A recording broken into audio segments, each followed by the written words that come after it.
Hi YouTubers, thank you for tuning in to Creative Flow. If this is your first time visiting, I welcome you and I hope that you will stay. And if this is not your first time, I thank you for tuning back in. In today's video, I am going to be showing you how I restored a hamper that I so dearly love. Kind of restructuring. And just so you know, this little wood piece, see, lift this up. This is what came out. This piece of wood. Now, I really like this hamper, so I decided that I was going to take care of it. So I purchased a piece of wood at Home Depot and actually did the measurement myself. Just used the old piece that was in the hamper and made it round, as you can see, right around there. I am going to use my little Dremel to cut it. And then I'm going to smooth it down a little bit, and then I'm going to stain it. You don't have to use a Dremel. You can use something better than what I'm using, but this is what I have right now to cut it. And listen, the little table that I'm cutting on is definitely not the best. I do have a table, but I'm too lazy to go in the shed and get it and put it up so I can use it. That's where I usually cut all of my wood or any type of plastics or anything like that. But I'm going to use this, and hopefully it works out, and we shall see.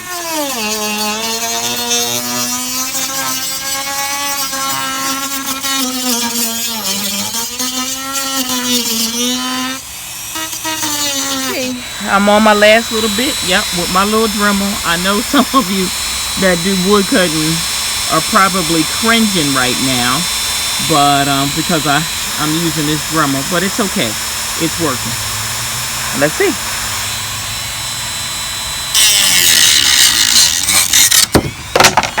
Okay, so now I just got me a little bit of stain. So you see the board, and I kind of smoothed it out. I sanded the edges, and I'm just staining it. Alright, so here's the piece of wood that I cut and I also stained. So I know the other piece looked pretty small in comparison to this one, but look at that there. Nice piece of wood. Like I said, I got it from Home Depot. It's a it was a 2x2, like a 1/4 inch. So this is what I cut using my little Dremel. So what I'm about to do now is put some matte Mod Podge on it, because I want to just seal in that stain real good. I'll show you. This is the Mod Podge I'm using. It's the matte finish. I got it from Hobby Lobby for $8.99. But if you have a little coupon, you can get it for like 40% off. So it's really good stuff. I just applied a generous amount right on it, and I'm just going to kind of work my way in with this so it can give it the nice seal. With the grain of the wood, because you'll be able to see some streaks, so you got to do it right nice. I'm just doing this, and then I'll go over it very smoothly to give it like an even finish. See, I put the Mod Podge all over the top. I'm going to do the opposite side too, but I need to let this dry, and you'll see how it looks once it's finished drying. But I try to go with the grain. And so some of you probably like, why am I doing that? Because it's Mod Podge. But still, you'll see the streaks in it. And hopefully you won't by me going with the grain. So I'm going to let this dry, and then I'm going to do the other side. And once it's dry, I'll show you the end result. Again, I thank you if this is your first time tuning in with me. I appreciate you, just watching my video and just trying to see some of the things that I'm trying to create. And like I said, I really like this hamper. As you can see, this is really good quality. I paid, I think about $100 for it some years and years ago. But I'm not ready to part with it, so I'm just going to fix it. Okay, so I finished putting on the Mod Podge. And let me show you real quick before. You see, it's a matte finish, so it's just a nice little glow to it. Yeah, and I was lazy. I didn't take this off, and I felt like if I took it off, then when I put before I put the Mod Podge on there, I would have that little space where it wasn't stained, and I didn't feel like going through that. This is going to be the back side anyway, so it's no big deal. But if you got issue with it, just leave it in the comments. It's okay. So again, I'm trying to restore this little hamper that I said I love so much, and you'll see the top. So all this is gone. So all I'm about to do is make sure it's placed correctly. So when I drop it down, that is fine. Now what I learned is this. I could have cut some more. You can see right here. I could have cut some more so that you really can't see it, but it almost looks like some lips with the tongue out. But it's okay. So, like I said, this is Hamper, and it's in my room. I like it, and I think it's going to be okay. I'm going to use my glue gun, this here, to perfectly secure it down from the edges here all the way around. All right, so now I'm just taking my glue gun, and I am going to apply it to the edges, as I said.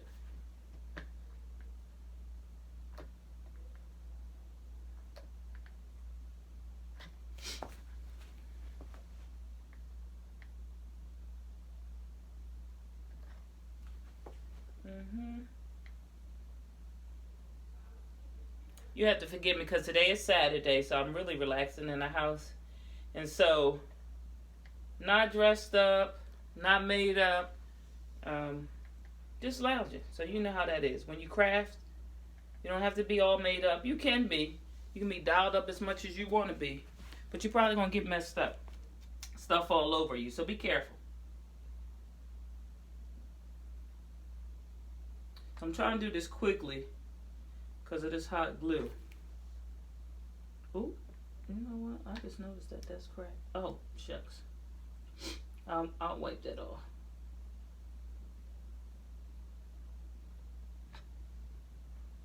Make a mess. Go back and clean it up. That's part of, to me, crafting is being able to make a little mess and be alright with it and clean it back up, but enjoying the time. So this has been a good project for me. I'm wanting to do this for a while because I didn't, like I said, I didn't want to throw away this hamper. I didn't want to throw it away. I wasn't going to do it. I like it too much. Some people would say, just go buy another one. No, I don't want to. You buy yours. I'm going to fix mine. How about that part? Alright, so I think my glue is starting to harden up a little bit. I don't want that to happen. Because I'm not moving fast enough, but this is a lot. Now keep in mind, remember, up here the lip goes out a little more than what I want, so I'm not going to go all the way to the edge.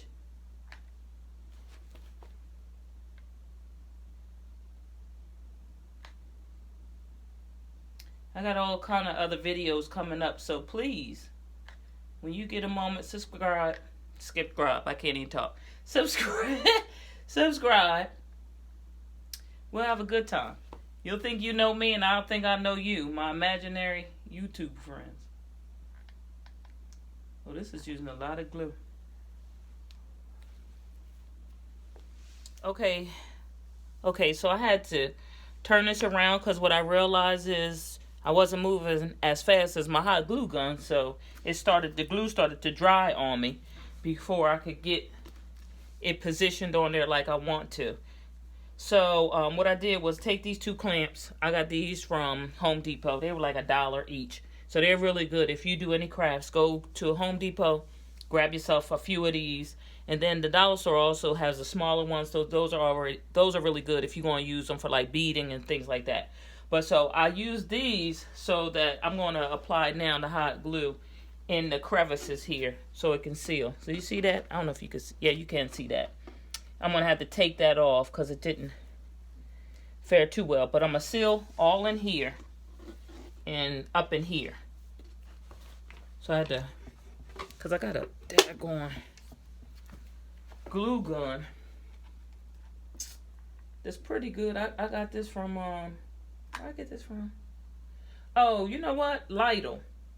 I went to Lidl and they had it on sale. I think for like $10. I got several glue guns. It's just like, I did need this one. Let me just tell you that. But it was $10. They came with a nice case, so the packaging was nice. And I decided I was going to go ahead and get it. Okay, so I'm going to finish up my hamper, and I'm just actually braiding some most plastic string that you get. You know, when you tie something up, you can get it from Home Depot or Walmart. And I've got these little clips right here where I got from the dollar store just to hold it so I can finish braiding this up. Okay, so I'm going to try to angle this as best as I can. I am now going to take the rope where I've actually done a little braid twist here, and I am going to spray paint it. I was going to paint it, but it's going to take too long. And spray paint is good, and it'll bond to this little plasticky material. Now, it's pretty windy out here, so I hope this is going to fare out well. I did try to put some protective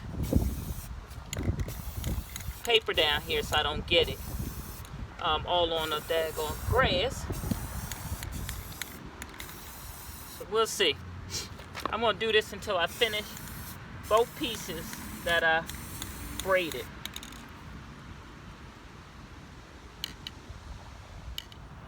Okay, as you can see, I sprayed them both. They're just sitting here. I'm going to let them air dry for a little bit. Alright, don't judge me about my landscaping. I'm many of things, but I'm not a landscaper, so I know I need some work out here. But for the purpose of this video, all I'm doing is showing you how I spray paint this rope. That's going to be the garnish for my hamper.